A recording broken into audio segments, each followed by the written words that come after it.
And joining us now on the debate, in Vancouver, British Columbia, Robin Sears, a principal at Navigator Limited, that's him on the left, and Greg Lyle, founder of Innovative Research Group. And here in studio, Katie Telford, senior consultant at Strategy Corp, and Martin Redcon, Queen's Park columnist at the Toronto Star. A reminder, we call every Thursday's program Your Agenda because you're a part of the broadcast. Our fifth column blogger, Mike Miner, is hosting a live chat on our Inside Agenda blog. That's at tvo.org/theagenda, or on our Facebook page. That's facebook.com/theagenda. Also, you can send us a tweet at twitter.com, #YourAgenda. Jump in, join the debate. We'll get your comments up on the screen throughout the program. Okay, hello to all of you folks on the West Coast and to our friends here in studio. Glad you could join us for this look ahead at what the federal results might portend for the provincial vote, which is happening in October. And Robin, to that end, I guess before we can figure out whether May 2nd's results have any relevance for October's, we need to know what people actually said May 2nd. So you were a part of a group called Ensight Canada that went into the field immediately after the results were known. You did some polling, you did some focus group testing. What did you find out about what Canadians were saying? Well, I think two things are relevant to provincial campaigns upcoming, Steve. The first is, to use the technical term, voters are pissed off. They're not happy at all about their political class. They do not feel pleased about what we heard again and again, the political games being played. And so the result of that for the federal campaign, I think, was Mr. Ignatieff's message didn't resonate because people didn't think he had, as the lawyers would say, clean hands in presenting such a message. Secondly, though, they also have very strong expectations of their politicians. They're very clear about wanting action on certain files. At the federal level, it was healthcare. I expect it may well be at the provincial level as well. And last night here in BC, for Ontario viewers who may not have heard, the new Premier of British Columbia narrowly won a by-election to get into the legislature, which to me is a vindication of an ongoing phenomenon that anywhere an incumbent is seeking election, they're going to be facing a very snarly electorate. You called it pissed off. We had somebody use slightly more elegant language, which was just put up on the screen while you were giving that answer. I think she called it a strong undercurrent of discontent. Sounds like the same thing, is that right? Similar, yes. Similar, yes. Okay. Martin, come on back here in studio and let's start picking apart what the results mean, again, for the politics in this province. Stephen Harper got 73 seats in the province of Ontario. What should Tim Hudak, the Ontario PC leader, read into that? Not very much, except that most of us who try to anticipate the results are usually wrong because nobody really saw this coming. I think he should be glad that the Tories sort of reclaimed a beachhead in Toronto. They showed that you can be a Tory and win in this town. On the downside, I think what he should realize is that an incumbent who's not all that popular can actually win a third mandate. That's what Stephen Harper did, and that's what Dalton McGuinty is trying to do. Gotcha. Greg Lyle, let's go back out to you in Vancouver.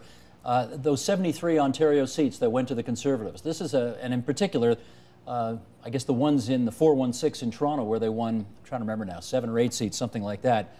This was a city that had not voted a single Conservative member to Parliament since 1988. Now they have. What does Tim Hudak glean from that? Well, and it's more than just the federal election. Also go back to the mayor's race. Big parts of Toronto, Scarborough, North York, Etobicoke, voted at the 50% level for Rob Ford. So we've now had 2 elections in a row where voters in 416, let alone the 905, have been voting for the Conservative option. That's good news for Tim. It means that people are open to voting his way, but he still has work to do. Katie, Conservatives did extremely well here, 44% of the total votes cast in the province of Ontario. However, of course, you can look at the flip side, which is that 56% of Ontarians did not vote for him. Is there a message for Dalton McGuinty in there that he gains satisfaction from? I think so, actually, because touching on something that both Robin and Martin said, Robin talked about the push for change and the anti-incumbency movement, and yet at the same time, as Martin touched on, we just saw the Conservative government essentially get re-elected for the 3rd time, and they took a change mandate or a desire for change from voters out there and made change about stability. They made the change that voters wanted, the stability, steady as she goes economic message, and that's actually something that Dalton McGuinty is well positioned to do. Robin, somebody just put a message, or our director put the message up on the screen, but one of our frequent viewers chimed in that 5 months, we all know the expression, and you'll remind me who it was, I think Harold Macmillan, who said a week is a lifetime in politics. We've got 5 months to go. So we're talking 20 lifetimes. Is it possible to conclude that the results from the last federal election will have absolutely no influence at all on the provincial campaign to come? Oh, I don't think that. You know, Ontario voters have a pattern of voting in a kind of syncopated rhythm federally and provincially. We used to say if they vote Liberal federally, they vote Tory provincially and vice versa. I don't think it's that clear, but I do think that the message here is that voters will look at arrogance, a sense of entitlement, a long record in office that isn't associated with a lot of benefit for them and their family, very, very much more skeptically. So I think it's challenging for any incumbent, and as we've discussed on other occasions, Steve, voters in this country don't like giving governments third terms in office. It's really pushing your luck to seek one. Hard to do. No one's won a majority 3 times in a row in Ontario since Leslie Frost in 1959, so that is for sure. Try this on, Greg.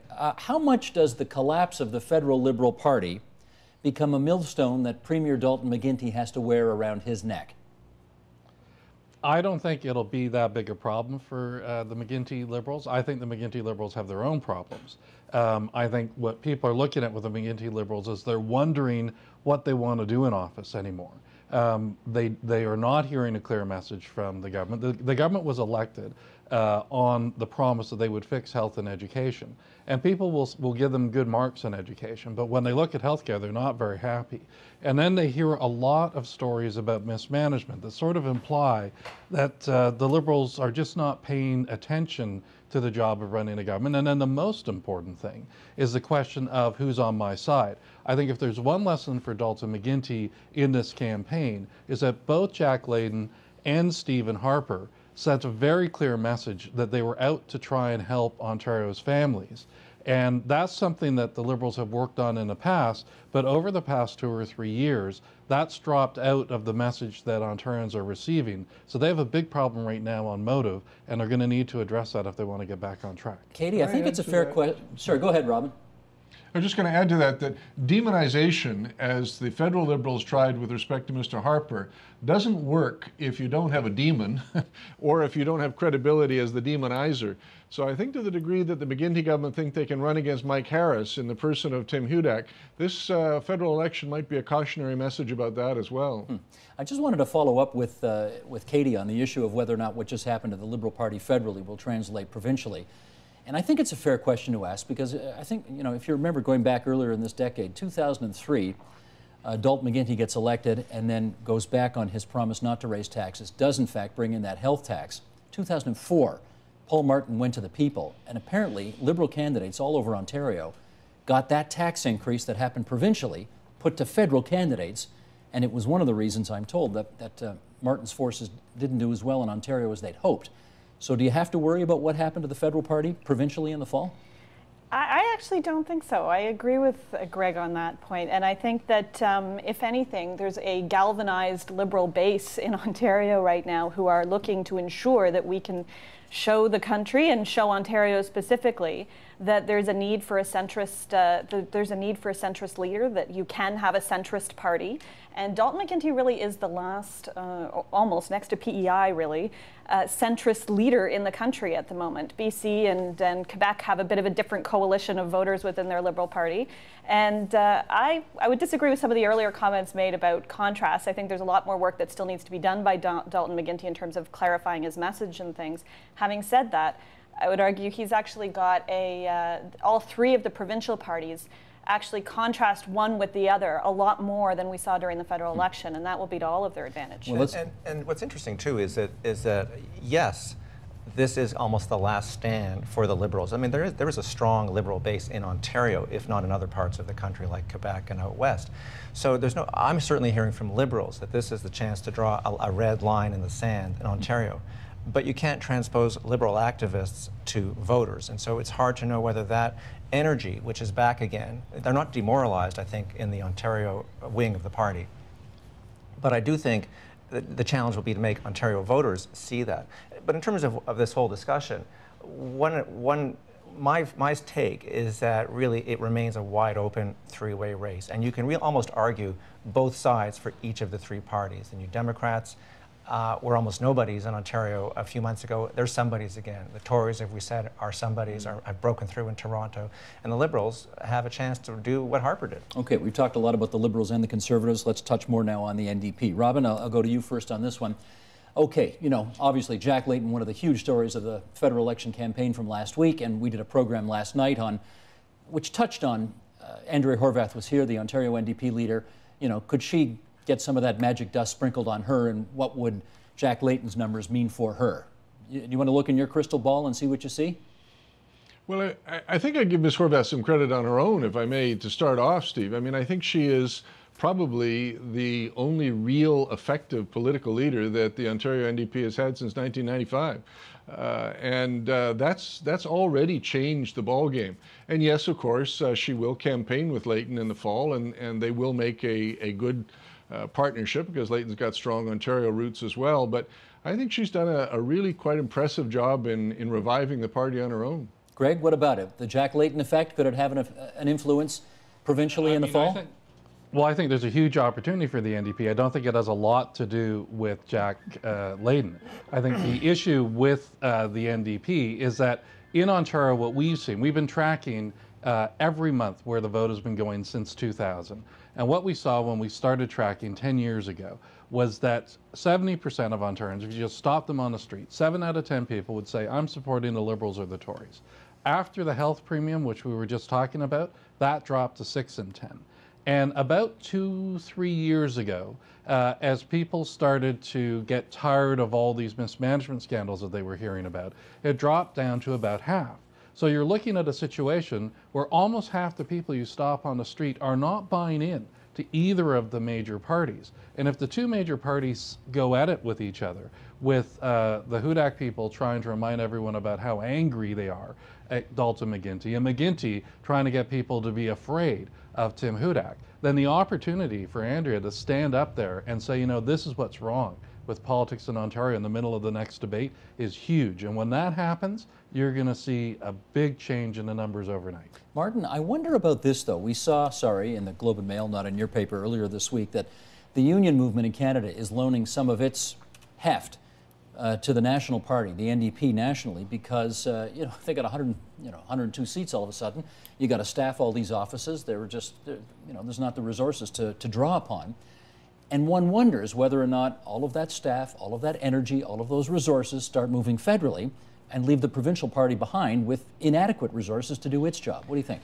I think the New Democrats, more than any other party, have an amazing ability to fly in and out of various parts of the country. They are experts, because they've always been spread a little thin, at moving from Saskatchewan for one election and over to Nova Scotia or Newfoundland later. So I think they'll be able to wing that, so to speak. Getting back to the earlier point about Andrea, there's no question that men in suits, or even if they're not wearing suits, who are in the party backrooms, will of all parties, will talk about the Andrea Horwath, what I would call the sandbox effect, that she will be able to point to the other two boys throwing mud at each other or flinging sand from the sandbox and rise above that and show that she is something different, that someone's more adult than the other two. That's probably true. I suspect we'll see that in the debate. But you have to do more than use the sandbox phenomenon to stand out. And one of the challenges for the NDP provincially is that they are fighting essentially a tax-fighting campaign. And when you look at the polling numbers, most people don't look to New Democrats for lower taxes. They believe, rightly or wrongly, that New Democrats will raise taxes in the polls. So I'm not sure how that's going to really play out for her. Katie? Yeah, but I think there's a different way of looking at that. Stand by, Robin. Katie wants to get in here for a second. I could just think another point on Andrea that's really important, especially in contrast to Jack Layton, is that Jack Layton was going into his 4th election. Right. And he had name recognition going into the election. He had experience, and experience proved to count. Both Stephen Harper and Jack Layton were going into their 4th election. Michael Ignatieff was going into his 1st. And provincially, we have a bit of a similar yet opposite effect with Dalton McGuinty going into his 4th election, and both Tim Hudak and Andrea Horwath going into their 1st. As leaders. As leaders, yes. And I think that that counts for something. We've seen experience count for something, but also just in terms of name recognition. Essentially, Andrea has about a month and a half before the summer strikes to get more of her messaging across and to get her name out there, and then we're into an election. So Robin, that's not you wanted much time. to say? Yeah, I think maybe there's a different lens to look through in terms of the positioning of each of the leaders. Mr. Hudak's going to run a right populist campaign. Ms. Horwath's going to run a left populist campaign. And they're going to try, and I think very consciously, apply a pincher movement on Mr. McGuinty.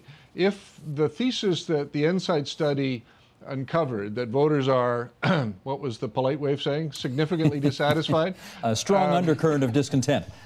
A strong undercurrent of discontent. Yeah. Each of those two leaders can mine that discontent from different perspectives to the detriment of the government. I think that's the challenge the Liberals really face.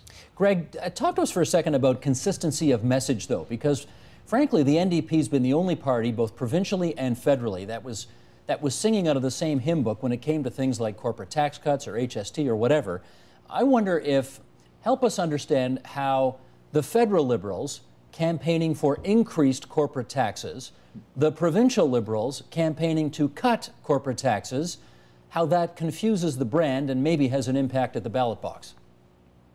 Well, I think the challenge that Dalton McGuinty's got is that he needs to recapture people's attention. He needs to get them to refocus on who he is and what he's trying to do. As a government, that's not the hardest task in the world.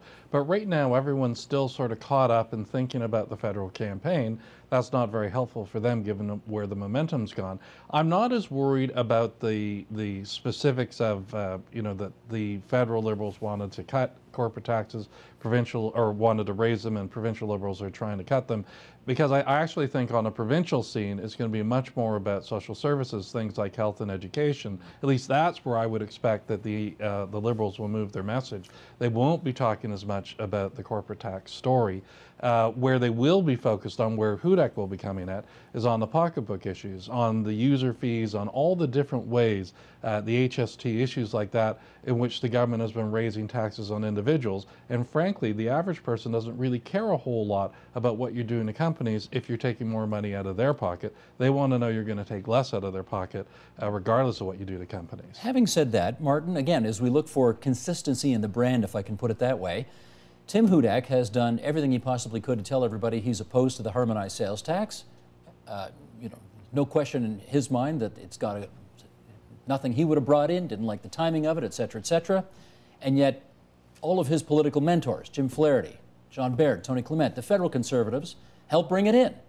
Is that a problem there, being off message? I think you're right, but no, it's not a problem. People have, McGuinty Liberals have been making that point without any effect. And I think just like with the corporate tax contradiction, there are two contradictions: corporate taxes, Ignatieff Liberals wanting to restore them, McGuinty Liberals trying to bring them down, having brought them down despite having opposed any reduction in previous years. I don't think voters really caught on to that. This election, in many ways, federally, was going to be fought on corporate taxes at the outset, and that just fell by the wayside. Not a vote-determining issue. I agree with Greg on that one. On the HST contradiction, you're absolutely right, but voters, for some reason, let the federal Tories completely off the hook on the HST, and it is very much a federal-provincial harmonized sales tax. Mm-hmm. Robin, let's try this one. Let's talk healthcare, because when I went to the presentation that you guys at Ensight made, you all said at the end of it, healthcare was the biggest issue that Canadians were concerned about. And I know that, I guess all of the parties are trying to present themselves as the best one to negotiate the new health agreement with the federal government when that expires in 2012. Certainly that's what Premier McGuinty's saying. From your experience, is it better to be a different party at Queen's Park trying to make those negotiations work with the feds, or the same party? What works better? Well, I think there are several ways of slicing that issue, Steve. One is people on the left and the center left of the spectrum always have greater credibility on healthcare and social services spending than people on the right. People on the progressive side lose on defense and crime and those sorts of issues. That's a sort of natural split you see all over the world. So for Mr. Hudak to challenge Horwath and the government on healthcare is by definition tougher if you accept that thesis. But on the other hand, McGuinty has a record to defend, and the record is not fabulous. As Greg points out, there are all kinds of management issues relating to their management of the healthcare sector. And the study we just did said two things which I found quite interesting. People know the system isn't working. They know there are problems with the system, and they know more money isn't the answer entirely. So they're prepared to give politicians the freedom to innovate as long as it cuts costs and improves quality.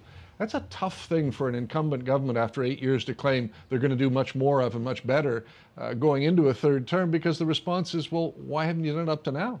But Steve, you and I and Robin have all seen healthcare as the kind of bugaboo for provincial governments of all stripes going back to the 80s and before that as well.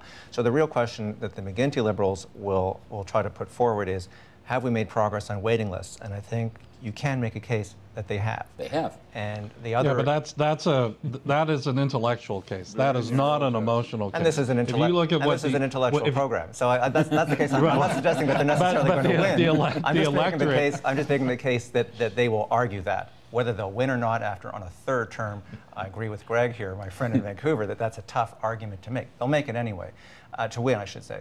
The other issue is, the other issue is education, and I think they will be able to try to claim ownership of that issue because of all-day K, all-day hold on that there. kindergarten. Don't go to education yet, because I want to stick with healthcare. Hey, Katie, help me out with this. You know, Tim Hudak probably will make the argument, we've got a Conservative majority government in Ottawa, and a Conservative Prime Minister will probably more easily make a deal that is beneficial to Ontario with a Conservative Premier at Queen's Park. Therefore, vote for him if you care about health care. How does the Premier of Ontario, today a Liberal, counter that argument? I think he's got a record of having stood up for Ontario, and he'll stand on that record. And he'll talk about the results that Martin was just referring to, that he's been doing in his PowerPoint presentation across the province for the last number of months. But I think in terms of whether it matters that they're of the same stripe or not, I'm not sure that voters ultimately, that's what they go into the ballot box and that's what they're going to decide on. They're going to decide based on what's happening in their schools and in their hospitals, and if they feel that those results and what's been promised for the future are things that they can believe in. And on the HST, when we were talking about the HST piece, it kind of relates to negotiating with the federal government, because I actually do wonder whether the HST is going to rear its head again as an issue toward the end of June. As our friends in Vancouver may know more about than us out here, but there's a referendum happening in British Columbia later in June that we're going to have to see the Prime Minister react to one way or another. And whether that brings the issue back to Ontario will be an interesting thing to watch. Greg, if HST does become a big issue, what are the ramifications here? We've seen what it's done in British Columbia. What happens here? Well, it reopens the issue again, and it reminds people of yet another way in which there's money leaving their pocket and going to government. And that's something that people find very frustrating. And you have to juxtaposition that against these scandals. We've been talking about it before, but the fact that there's been these scandals like the OLC, the Ontario Lotteries Corporation, the e-health scandal, issues like that, where it looks like the government doesn't care about your money the way that you do. And then they come back for more. They say, oh, sorry, we wasted $1 billion over there, but you know, we're going to need to raise this tax, we're going to need to raise this fee, because just a little bit more money and we could fix it all, and then it never seems to get better. The big thing, I think, when you look at all this is that the government has had 2 kicks at the can, and the public's now looking and saying, well, why should we believe that after 8 years anything will get any better than it is already? We don't see that's the big challenge that the government has. There's a lot of people in Ontario that would like to be Liberal, not because they want to save the Liberals the way they want to save the spotted owl, but because they are mainstream centrist people. And for that reason, the Liberals provincially still have a hope in terms of this campaign, but they aren't giving people hope. And until they stop trying to give themselves hope and start trying to give the average Ontarian hope, they're not going to connect, and they're not going to have a chance to get reelected. Okay, Katie, let me bring you in here on the issue of, I guess what they call in this town, Ford Nation. All those people who made Rob Ford the mayor of Toronto last October against the predictions of so many people who thought he didn't have a chance of winning. Ford Nation says that if senior levels of government don't respect it, it will bring hail and brimstone down upon the heads of whoever, woe betide them, doesn't pay attention. What does Premier McGuinty have to worry about there?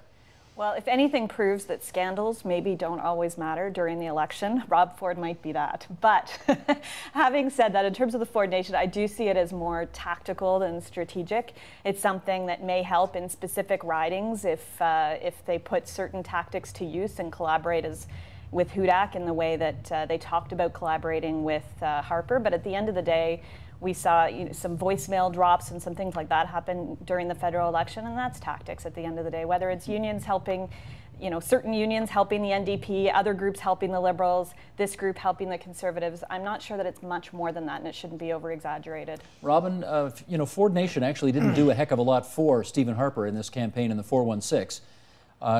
You think he's got something up his sleeve for Tim Hudak in the fall? Yeah, I'm actually a little bit more respectful of what the people around Rob Ford could do for Tim Hudak. After all, it's a trifecta. I mean, Jim Flaherty endorsed Mr. Ford during the mayoralty, and together they're going to support Tim Hudak. So I don't think one should minimize the impact of having a fresh, invigorated, recently blooded and victorious machine at your side. I think the second thing I would suggest we look at with some raised eyebrow, I guess, is how strong is the Liberal campaign apparatus? After all, it was George Smitherman who got clobbered by Rob Ford, and that was mostly the Toronto Liberal machine. The next time out, they got clobbered again. How about that? Well, it's a good point municipally, but I think it's hard to necessarily compare George Smitherman to Dalton McGuinty. Each has their strengths and weaknesses. So what I would say is that the Ford Nation is in play in Toronto, which in relative terms is still a bit of a fortress for the provincial Liberals. That may change or may already have changed. What I do question is whether Ford Nation has any traction in Windsor or Thunder Bay or Ottawa. I'm not sure they're pretending to, though. No, but it can be useful sometimes for a provincial leader to be able to not exactly run against Toronto, but to cast your enemies or the friends of your enemies as being Toronto-based. So I don't know that Ford Nation necessarily is going to help the Hudak Conservatives in places where they really need the help and can really get extra strength. Greg, let me bring you. It's going to be. Yeah, go ahead, Greg. It's going to be a huge. It will be a huge problem for the Liberals if they don't get what Ford Nation's about, right? How is it that Rob Ford could come to the other end of all the scandals that happened and still get himself elected? It's because there are two things that every voter in Toronto knows about Rob Ford. Number one, he never took a nickel, not a nickel in 10 years for his own benefit. He spent his own money to run his office. He never gave himself a $15,000 party. He never did any of the things that alienated people. Second thing is no matter how busy he was, he made time for voters. He answered phone calls. He met with people. He got involved in their problems, and sometimes even to his detriment, where he got involved in some media controversy because of the way that he was diving in to help people. But he always does. And I think that sense of respect and engagement and concern, exactly, is a huge problem that the Dalton McGuinty Liberals have. But Rob Ford's not running for the Progressive Conservatives. Tim Hudak is. So Tim Hudak will, in the end of the day, have to fight his own fight. He's not going to be able to cast Rob Ford as a kind of surrogate candidate. It's going to be Tim Hudak against Dalton McGuinty. The emotional wave that Rob Ford rode is there for Tim Hudak to ride, and McGuinty has to get on top of it or he's going to be swamped by it. Let me ask Katie about that. We just saw Michael Ignatieff, a rookie leader, framed by the Conservatives as just visiting or he didn't come back for you, well before the campaign began, and we know it had devastating impact. Tim Hudak and Andrea Horwath, as you pointed out, are both rookie leaders, and I'm wondering if there's anything that the Liberal campaign is planning right now, before the campaign begins in earnest, to frame them as somehow too inexperienced, not up for the job. I mean, fill in the blank, however you want to put it.